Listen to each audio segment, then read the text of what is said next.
Baker Mayfield, the Browns have to make a decision about, especially at the 5-year mark. Tell me if you think that at the 5-year mark, which is 2 seasons from now, if you think that he's still the starting quarterback in 2 years from now.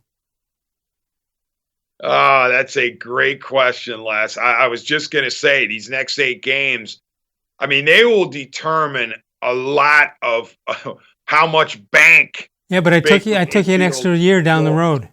What's that? I took you an extra year down the road. I mean, he's got a lot of money riding on the next 8 games, that's for sure.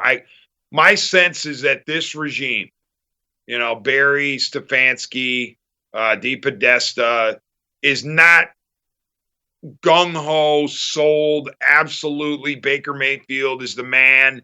He's incredible. We're riding him for the next 15 years.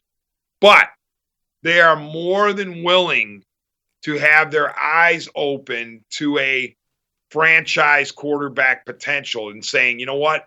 Let's see Mayfield rise to a level in the final 8 games of this year where we're convinced that he's the guy. So I think while they're not sold now, they're leaving themselves room to be sold. Yeah, and other than Barry, who was sort of in on the original drafting of him, none of these other guys are beholden to Baker at all.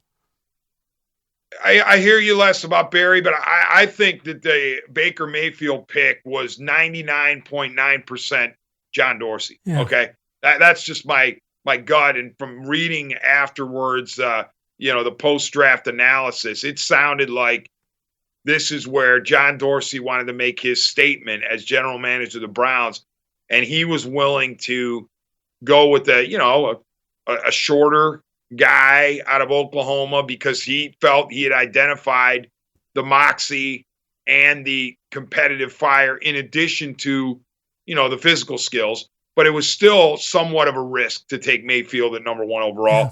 And I think it was Dorsey's call.